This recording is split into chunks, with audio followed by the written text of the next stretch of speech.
This is the Captain's Log. Michael Q. What's going on, buddy? What's going on, man? Thanks for joining me. You don't have a choice. Being here.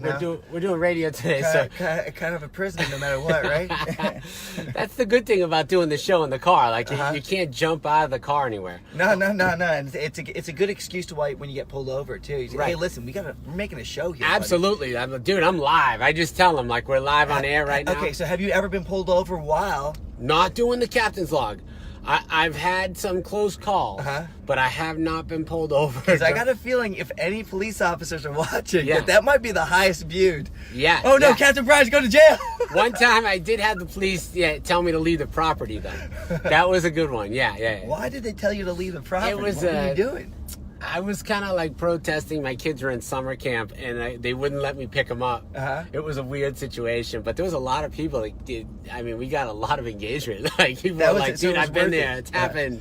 It's happened to me." You know. So I got a lot of great feedback from that because it was just a weird situation, and that was weird. But so tell me what's going on with you, man. Stuff's been blowing up. You've been performing all over. Dude, so I've been on this tour nonstop, and gotta get this sun out of our way. yeah. Hold on, I talked to my lighting guy. There we go. He just he wasn't into the sun. No. He Okay. wasn't. Once we get out of this little thing here, yeah. So go ahead. They could hear us. Yeah. No. So this year I've done 70 different cities. Wow. Yeah. It's been huge. I mean, everywhere I go, the response has been great, and actually going international next year. Like I said, so I was just in Vancouver, and that's just kind of like the dip in the toast to see how kind of it's gonna work. But I just booked a bunch of gigs in Singapore. I'm doing, like I said, I'm doing Macau. So. Well, you're in Naples tonight. You were last night. Tomorrow. Tonight and tomorrow. That's right. And then what? Then you leave? I'm leaving there, and I'll be back. I'm actually going to Cobbs in San Francisco, but then I'll be in Boston. I'll be up there. Are you at Laughs? I'm at Laughs in Boston. That's cool. I've never been to the club, but I know that they've been around for a couple years now, and they've been doing great shows. Huh? I mean, I hear good things about it. Yeah. I can't wait to go up there. You know, so I get excited because when you go to these different places, even just going from New York to Boston, right? Mm-hmm. The people are different. Right. Know? Totally. Right. Yeah, they are. So you kind of get to see, like, I kind of like study the cultures and see, like, okay, how do these people react here versus, you know. So what did you hear before you got down to Naples off the hook? How did you find out about the club, and what was the game plan? People were telling you, oh, you got to go here, or you got to do this, or the club's like this. I want to hear what it's like. So I've actually I've known about the club for a while. Okay. And people talk about it in terms of not only just it's an amazing club, okay? Yeah. It's a great club, but the best food. That's what they say. Anytime we get into a green room, our comics will always start talking about, all right, who's got the best comedy club food, right? I mean, there's a lot of, because when you're at a comedy club, I mean, you're not, it's generally chicken tenders, right, and fried stuff, and it's gross. So there's always a hierarchy, and without a doubt, if somebody has been to Off the Hook, they go, by far, a landslide, Off the Hook has the best that's food. good. That's good. That's good to know, right? Yeah. It is, man. So it's great. So that's what brought you here, is the food? Frig, I'm just going to start freaking throwing steaks out there. Can I pay you in fillets or lobster? I almost might work for that. But no, I mean, the area is great. You know, you hear about the and actually, you know what? Because people say it's an older crowd out here. Okay, but last night we had a young crowd. Yeah, it's not. That's what they think immediately when they hear like the Naples, Fort Myers area. But it's such a young, growing. I mean, Fort Myers, Cape Coral, Naples. Like, we're on the top 10 for the fastest growing cities in the U.S. Like, all three. Yeah. You know, so it's like just. We're not growing with old people. Like, there's so many young people. Yeah. The population reduces with old people. Yeah, there's 13. There's like 13 elementary schools in Naples, like in Naples itself. Right. That's crazy. Like, I grew up in Boston. There was 2. Yeah. You know. Like, so you're from Boston, okay? Yeah. And where are you from originally? I'm from Long Island. Long Island. Strong Island, right? Exactly. So did you play lacrosse? Everyone seems like they play lacrosse. I did play lacrosse. You did, right? Like that. In college, I played baseball, and all the kids that were recruited to go play lacrosse at my college, that's where they recruited, Long Island. That's funny because it is a thing specific to Long Island, because it's like Long Island and like Maryland. Yeah, Maryland, right? Exactly. But it's just that it's a weird that that we're growing up thinking we're going to become professional lacrosse players, but knowing that there's not a single dollar in it. Right. And like, I can't even watch the thing now. If it's on ESPN or something, I turn on lacrosse. I go, this is the worst game. Yeah. This is just hockey It's with just, the, right. in the net, with the stick. So I get it. yeah, man, growing up playing lacrosse, playing hockey, that's one big thing that we do. Growing up, that is non-existent in LA. Like, did you play hockey growing up? No, I did not. I played baseball, and I did not get into hockey. I think it was just too cold. I didn't like the cold as much. But a Boston guy, this is I didn't like the cold though, man. But the hockey was huge. Matter of fact, okay, so here's a little knowledge I'll drop on you right now. Don Marcotte, he was a defensive lineman for the Boston Bruins during the Bobby Orton, my captain's log with a call. Hey, William Barnett, what's up, buddy? So Don Marcotte had a son, Danny Marcotte, who was born the exact same time and day as me, and our parents became best friends for life after that. Oh, wow. They met in the hospital. Yeah. And my parents got to hang out with the Bruins, and they didn't even watch games. Yeah. But they were like Bruins, That's so, great. So we still talk to them, and they come down and visit us. Wow. And he works still for the organization. He does something for the office now for the Bruins. But that's the only thing I know about hockey is that our good friends Don Marcotte. Wow. I wasn't a big hockey fan. I just like I said, I played baseball. I played all the way through college, so that was fun. But so did you think you were going pro? No, it's just fun. Like if you think you're going pro, Right. And if you get to that level, you already know, like, okay, this is my thing. Like, I'm gonna play through college and be done. So it's like, there's a huge difference. It's like little league to high school varsity. Is the difference. Like, you don't think in little league, like, you're gonna walk on the varsity team and play that day. See, my problem is so I got like I'm very athletic looking, I will say. Okay? Because so you look like an athlete. So, but the thing is, I have no coordination. Right? No. Huh? So anything that has to do with the giving or receiving of a ball, I'm bad at. You struggle. I'm bad. I got these big hands, like ball. I can't catch anything. They bounce right off. So growing up, I'm always the person picked for the team. Yeah, they think right away. Sure. But then I'm awful. Okay, I got no core. I'm terrible. So even now, people associate me as being like a jock, but I don't know anything of sports. Do you watch any sports? Not really. No. Like I'll watch the Stanley Cup Finals when they're on, and then but really I don't. I mean, boxing's probably is the one sport that I'm like, I would say. But like, do you follow like stats and stuff in boxing? I do. You do? Yeah. Oh, wow. Yeah. Because, like, I was never the guy that would follow any stats at all. And, like, all the kids on the team would be like, did you see blah, blah, blah, do this, do that? And he's like, yeah, he's batting 350 and blah. I know nothing. You know what I think, though? And because I don't have time to get into it. I'm worried about my own stats. Yeah. You're trying to make your own career happen. Right? Come on. Like, I'm trying to, blow this up. But I feel like when I watch these guys that are, like, they got the big knowledge and they're killing it on like because on like what's it called the first draft or what is it called fantasy the fantasy and all that.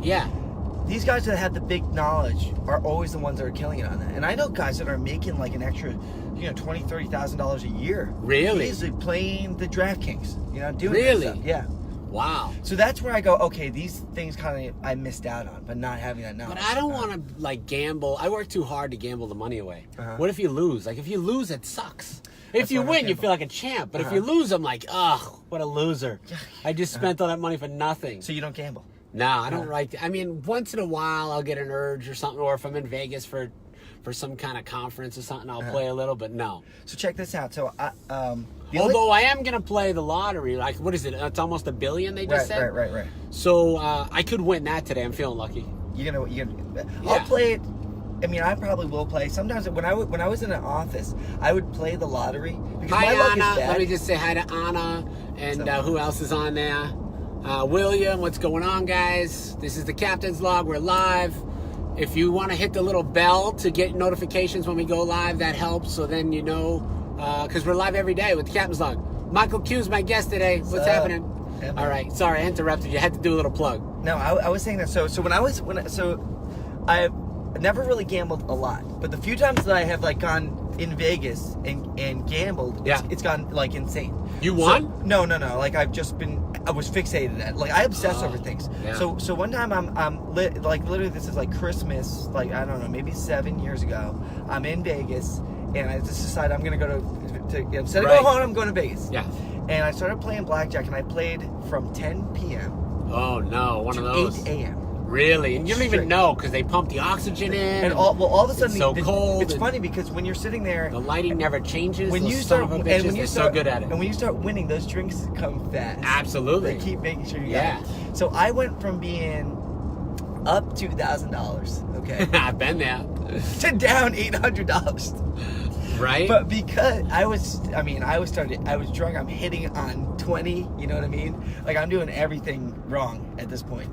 And the thing was, and I left, and I was so upset. I'm like, I can't believe that.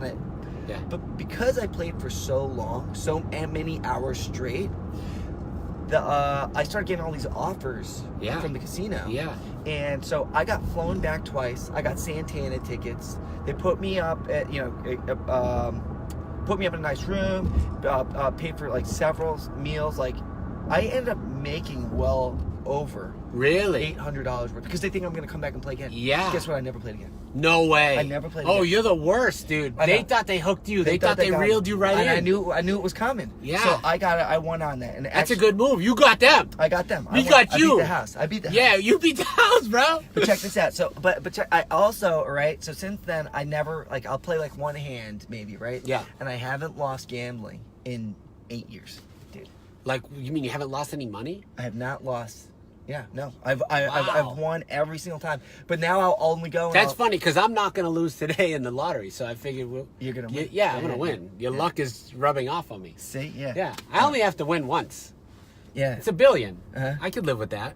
I feel like you've already won, man. Come this is the captain's. This is the captain's edition. You don't become the captain. You're right. And not be a winner. Yeah. No, captains are only winners. Yeah. There's no way. It's the By the way, the fact that we're not on a boat is wrong. You can't have the captain if we're not on the boat. Think about how many guests I would lose if I was like, all right, guys, we're doing morning radio. We're going to 105.5 The Beat. We're going to 103.9. We're going to do Gator Country, 96 K-Rock. Oh, and after this, we're going to go out on my boat. We're going to do my podcast. I want to get on the boat. I don't care. Everyone would be like, yeah, dude, not happening. I'm going back to bed, so you can do your podcast by yourself. Dude, and now I just do it right in the car, and everyone's trapped. Right. But How do we get on the boat, guys? Yeah, the boat. The boat's good. We're actually going. We just left 105.5 The Beat with the Freak Show. That was a lot of fun. Then we're going to 103.9 Big Mom and the Wild Bunch, and then we're gonna do Jeff Zito, and then I'll let you go home. But in the meantime, you get to talk to me. Yeah, I love it, man. Yeah. So tell me more about the boat, okay? Because I've taken sailing lessons. I mean, this is a thing that I really want to do. Yeah. Like, what do you want to do? Well, I rent the boat. I want to. Yeah, I want to. Well, I want to be. I actually want to buy a boat. Okay. I want to own my own boat. Hi, Elizabeth. Elizabeth's great. She's been on the captain's log. Yeah, she's great. She does like a women's fitness. She makes all kinds of women's guru stuff and makes sure that they are overall like healthy and well-being. And she has like a 12-week program that gets you fit. See, I'm big on as a fiddle. I'm big on anything that has to do with well-being. Yeah. Are you into? Do you meditate? Do you do any of this? No, but I did yoga. I did yoga live on the captain's log this week on Monday. My first yoga class. Do you ever do yoga? Let me tell you something. This is how Brien gets to do stuff for free. This is exactly how I do stuff for free. That we're gonna do it on the captain's log for yoga class. Okay, for yoga class. Who doesn't want it? We're gonna right? I mean, jeez. So listen. So the funny thing is like I do this stuff all day and all night anyway. Like I never stop. I'm working. I'm doing something. I'm doing that. And I'm like, why not just record it? Right. So then I just start recording it. People are like, how do you get all these guests? I'm like, because I do this stuff all day. Right. Like this is what if I wasn't recording it, I'd still be doing it. Right. Yeah. So you might as well. Yeah. Document. Yeah, it's content, baby. It's content. We need content. It's 2018. We got to keep it real. But do you think that there's such a thing as too much of it out there? No, not at all. I am a huge proponent of like getting it out there and getting people to know. And like if you don't put it out there, who the hell who do they know? They don't know. What you're doing. They don't care what I'm doing unless they see me. I believe that. I believe in this theory. Hey Anna, what's happening? Keith, my man, what's going on, buddy? I believe in the theory that the best doesn't win, the most known wins.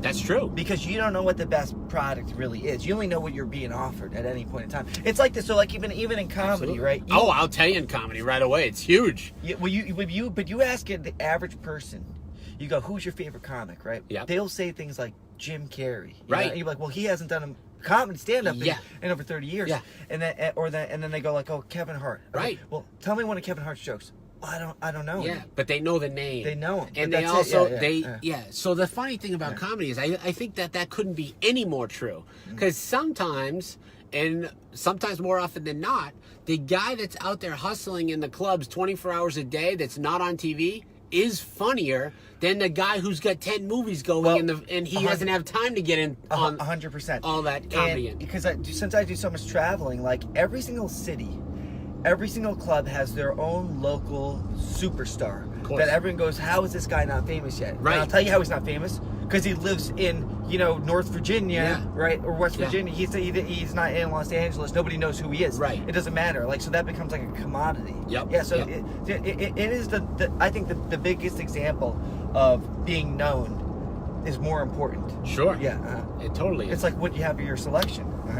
So what are you planning on doing today after you were done? I'm gonna go for I'm going to the beach. I'm gonna go for a long. Oh, run, you're right down the road from the beach. Yeah. I'm gonna run down there. I did a run yesterday there, so I'm gonna go down, run, work out. I like to spend my time at the beach if I can out here. That's cool. Yeah. I actually do have a brother that he lives in Miami. Too. So you're traveling with your opening act. Well, she's out with me this one, but she doesn't always come with me. Okay. For that, but depending on where I'm going, I have a different. That's cool. That's cool. Yeah. So, how did the Full Throttle Comedy Tour get started?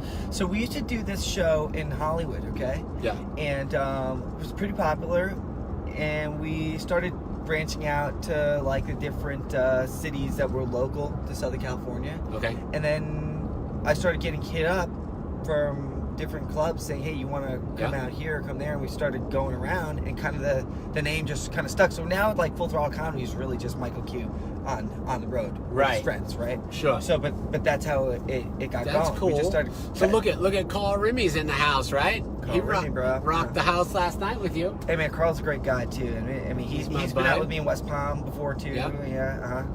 Good. I'm gonna be with Carl all weekend. He's at the club too. Yeah. You're just here 2 more nights, man. Then you're leaving me. Yeah, dude. Hey, I wish I could be here longer. Yeah. I love it here, dude. Well, you're gonna have to come back because that's the fun part.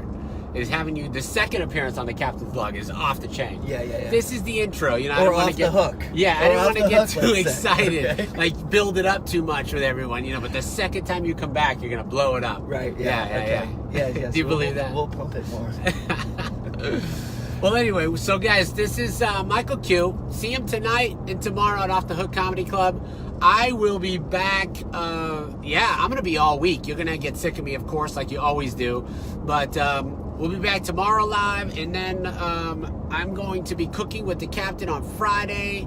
And Arnez J is going to be my guest. And you guys, we love when you tune in. And keep checking us out. We're out. Later. See you.